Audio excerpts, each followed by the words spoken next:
प्रणाम गुरुजी। खुश है बेटा, खुश है। मेरा नाम यूनुस है और मैं पूना से आया हूँ। खुश है। ऐसे तो मेरा तो ठीक है स्वास्थ्य, मगर मैं मेरे डीएनए के लिए आया हूँ। 5 डीएनए है, तो मेरी वाइफ के लिए मैं एक्चुअली आया हूँ। जो भी लोग यहाँ आए हैं आपके साथ, उन्हें कोई भी कष्ट नहीं है, आपको भी नहीं है। वाइफ को कैंसर है, इसीलिए कह तो रहा हूँ, जो असाध्य रोग हैं उनकी ठीक बात है। नहीं हो रही। ओके। जो साध्य रोग हैं 400 प्रकार से प्लस में कुछ, उनकी बात हम कर रहे हैं। जो असाध्य रोग हैं हाँ। उनके लिए आपको अपने प्रार्थना संकल्प के आधार पे आगे बढ़ना है और चेकअप निरंतर करवाते रहना है। कहाँ का कैंसर बता दिया डॉक्टर साहब ने? ब्रेस्ट का। ब्रेस्ट का बताया। कैंसर कई जगह है उनको, ठीक है ना। कैंसर की स्मृतियां कई जगह, जैसे उनके ब्रेस्ट में तो है ही, लेकिन उनके रेक्टम में भी, रेक्टम में हाँ। और लंग्स में हाँ। और ब्लड में, इतनी जगह कैंसर की स्मृतियां उनको हैं। हाँ। है ना, ये भी है।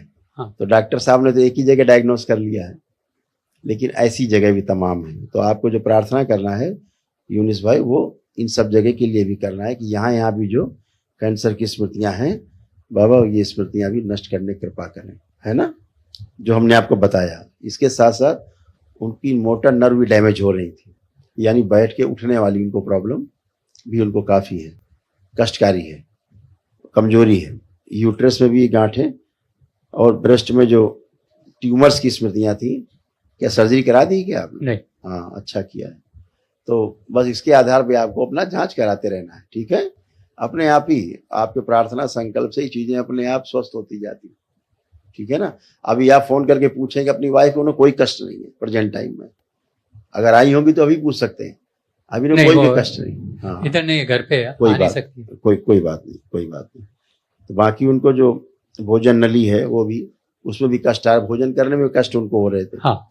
तो ये सब कैंसर ही फैल रहा था, और डॉक्टर साहब केवल ब्रेस्ट में लेके बैठे हैं, है ना। उनके हड्डियों में भी कैंसर की स्मृतियां थी। ऐसी स्मृतियां रहती हैं जो आपके द्वारा किए गए दरबार की प्रक्रिया से वो स्मृतियां असाध्य रोगों की नष्ट हुई हैं, ठीक है ना।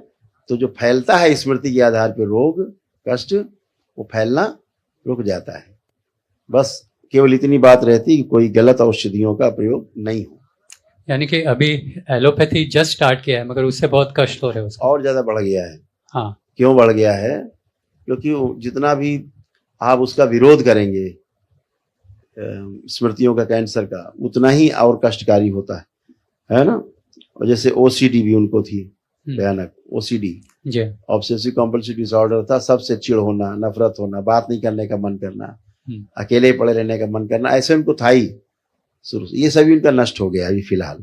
ओके। जो बहुत उग्र हो जाती थी, गुस्सा उस्सा हो जाती थी, ये सारा उनका कष्ट चला गया। बुद्धि जैसे बंद जाए ऐसे बनी रहती थी, अभी सब प्रखर है, खुला हुआ है।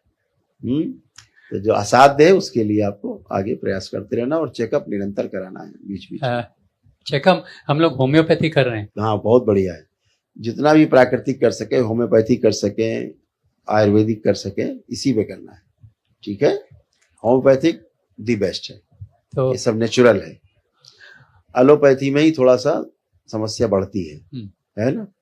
मार तोड़ वाले कार्यक्रम किसी को स्वीकार नहीं है, शरीर को भी स्वीकार नहीं है जी, शरीर को भी स्वीकार नहीं होता है जी। कोई ऐसा कार्यक्रम कि हमारे विरोध का कोई कार्यक्रम, दवा दी जाए, औषधि, तो शरीर स्वीकार नहीं करता है। और जब इम्यूनिटी की कमी होती है बॉडी में, तो फिर वो और कम उसको स्वीकार कर पाता है और कष्ट बढ़ जाते हैं। बहुत अच्छा है, आप करिए बिल्कुल, औषधि आप होम्योपैथी कराइए और उसको ठीक बिल्कुल करिए। संकल्प प्रार्थना से आपके होगा। दरबार तो आपकी जो लोग शुभेच्छा ही कर सकता है कि आप स्वस्थ हों। जैसे आपको तमाम जो भी कष्ट थे, जो आप महसूस भी नहीं कर पाते, तमाम कष्ट, वो भी आपके नहीं है। आप भी फर्स्ट क्लास हैं, बच्चों की तरह भी बन गए। आप भी उठ बैठ के देखेंगे, आपको ऐसा लगेगा 4-5 साल के बच्चे बन गए। बैठिए, उठिए, चेक करिए। नहीं, वो तो मैं चेक करिए, खड़े होइए, ऐसे ऐसे आप भी बन गए। तो ये सभी के पास जो ऊर्जा जो आप उत्पन्न करते हो वैदिक प्रक्रिया से, वो लाभकारी होती है आपके लिए। ऊर्जा ही होती है। औषधि भी आप अगर लेते हो, उससे भी ऊर्जा ही उत्पन्न होती है। उस ऊर्जा से ही आपको जो जहां जहां डैमेज कंट्रोल करना होता करता है, बॉडी करती है। ये डायरेक्ट ऊर्जा है जो आप वैदिक प्रक्रिया से प्राप्त करते हो। जी हाँ। खुश रहिए। तो आगे। मुझे अभी क्या संकल्प लेना है? बोल दिया ना, बता देंगे, हाँ, आपको ठीक है। समझा देंगे। शुक्रिया। चेस्ट में भी पेन आते थे, ये आपके सब जा चुके हैं, जो नहीं बचे। और साथ में किडनी फेल कराने वाली स्मृतियां आप में सक्रिय थी, इसलिए यूरिन में प्रॉब्लम हमेशा बनी रहती थी। अभी वो स्मृतियां सब आपकी नष्ट हो गई, आपकी स्वयं की। खुश रहिए। खुश रहिए। शुक्रिया।